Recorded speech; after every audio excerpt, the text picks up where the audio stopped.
As fans might expect, Xenoblade Chronicles 3 features a huge open world, an evolved combat system, and, of course, plenty of cute Napon. But Monolith Soft didn't stop there, and Xenoblade Chronicles 3 is jam-packed with new and revised gameplay mechanics to master. While we could spend hours discussing the nuances of XC3's complex combat mechanics and varied upgrade systems, newcomers and veterans alike will likely benefit from a quick primer on what's to come before calling your blade and exploring Ionios on your own.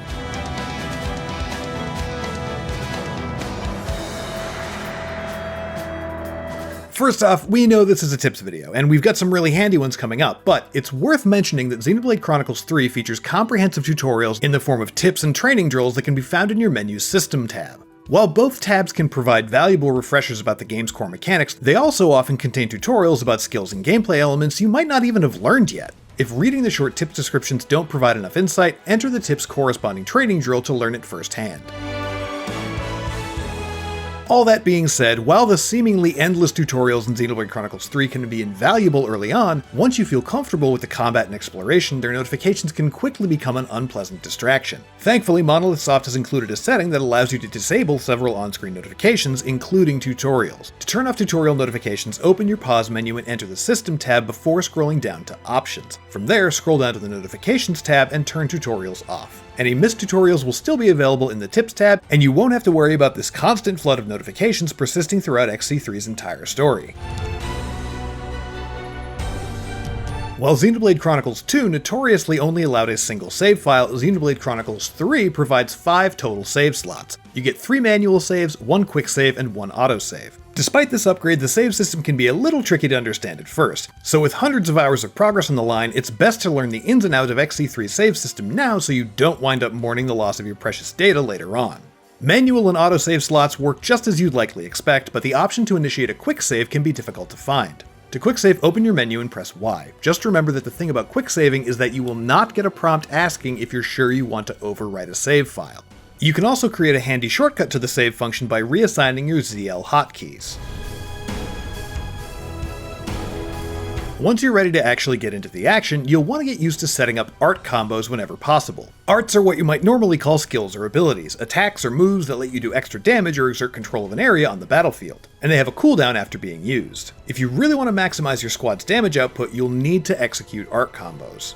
Art combos can be executed by landing a sequence of arts that inflict momentary status effects known as reactions, such as Topple and Daze, which knock over and stun your opponent respectively. Art combos require that your squad string together a predefined set of reactions by landing arts capable of causing the appropriate reactions. For example, your squad could land arts that inflict the reactions Break, Topple, and Launch in that order to catapult an enemy into the sky. While the enemy violently spins in the air, you deal increased damage and all of your arts would be guaranteed to hit, whereas the enemy would otherwise have a chance to evade or resist your attacks. Every art combo has benefits and an explanation of each combo, including how to execute them, which can be found in the tips section of your menu once they've been unlocked.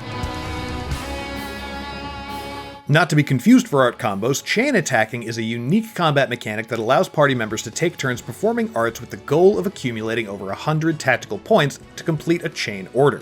As you earn more TP and complete additional chain orders, you'll benefit from a higher damage bonus for your party's chain attacks. Chain attacks inflict a tremendous amount of damage, and because they allow you to attack in relative safety, they are arguably the most integral part of your kit, especially when facing opponents with massive health pools. Now, while this damage output is invaluable, don't let it overshadow the survivability and healing output chain attacks can provide when used defensively. All healing arts used during chain attacks are converted to AoE moves that heal every non-downed ally in your party, while often still damaging your opponent. Starting a chain attack when your allies are low on health will enable you to heal your entire team at once, and it'll momentarily prevent them from taking any additional damage. Now, just as art combos can add fluidity to group combat, cancelling attacks allows you to individually flow through numerous arts without being bogged down by the animations you typically see between each move. Arts can be cancelled by performing another art at the exact moment the first strike lands, and when it's timed correctly, a blue circle will appear on your screen to indicate you successfully cancelled an attack. Early on, cancelling attacks is somewhat limited by an established sequence, like those of art combos, but you'll eventually learn the flexibility to freely cancel nearly all of your attacks. Fusion arts and talent arts build on the cancelling mechanic even further to add more layers to your individual combat. By cancelling your various arts into one another, you can create a chain of attacks where the character you're controlling unleashes an uninterrupted flurry of strikes, if you can nail the timing. Canceling an attack too soon may cause your first attack to miss, while canceling an attack too late might force you to have to wait a few seconds before your character can use another art. Did you get all that? Cool.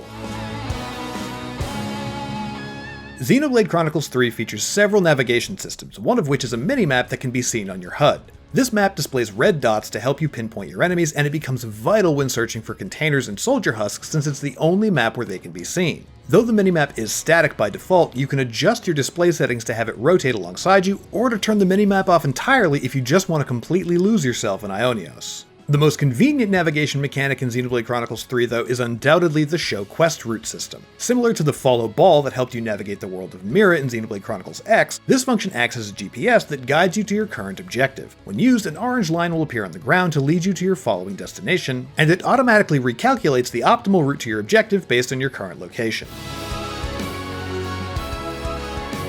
Xenoblade Chronicles 3 allows you to rotate through the cast of playable characters both when exploring and when in combat. This gives you a ton of agency during and prior to combat, so cycle through your characters frequently to optimize your team's synergy. Preparing to face off against a big bad? Strategically swap to a character that has an art that can inflict a break reaction to start the battle with a devastating art combo. If several of your allies are too far away to benefit from the AoE healing, switch to one of the healers in your squad and dash over to support your friends. Or if your healers are under heavy fire, switch to a defender so you can accumulate aggro and draw the attention of the enemy more effectively. The possibilities are endless, and the benefits of character swapping only multiply with Ouroboros and classes get thrown into the mix. Quick Move is a movement ability that's actually in your arsenal from the opening moments of Xenoblade Chronicles 3, but you won't get an explanation of how to use it until much later. Quick Move allows you to dash, or roll, or shuffle in the direction of your choosing. To use Quick Move, press down on the right thumbstick while using the left thumbstick to select the direction in which you want to move. While Quick Move can be used to dodge incoming attacks, this ability is best used as a way to rapidly get behind an enemy to inflict increased damage, or to shuffle into a healing ring when your HP is dangerously low. Every member of your squad comes equipped with a starting class that determines their weapon, arts, and roles in battle. When you first unlock the ability to change classes, your characters can only learn the class of their Ouroboros partner, but as you progress, you'll soon unlock new classes to learn just by fighting alongside core party members and special recruits known as heroes. When in battle, your characters will earn class points that rank up your class to improve your stats and abilities. Then, when your character reaches the max class rank, they'll unlock Master Arts, special arts that can be used in a character's moveset regardless of their current role. If a character has reached the max class rank, all additional class points they earn will essentially be wasted, so frequently check on the class rank of each of your party members to ensure they're continually working towards unlocking new Master Arts to add to their arsenal. As you explore Ionios, you'll inevitably find yourselves in battles that you either didn't want to start or are way above your current skill level. Though you can usually flee the area, high-level enemies, large groups of enemies, and enemies with range attacks can often be difficult to escape unscathed. Though it's not always a viable option, one foolproof way to safely disengage is to just sheath your weapon and use your wall climbing or rope sliding traversal skills. This will end your current engagement without fail, but if you wall climb, make sure to wait for your opponents to leave the area before dropping back down, or you'll just dive back into another fight. Now, these beginner tips just scratch the surface of what's over 100 hours of content, but hopefully they've set you up for success. You'll find plenty more on all of XC3's additional subsystems and combat mechanics in our full Xenoblade Chronicles 3 guide, and for everything else, you're already in the right place here at IGN.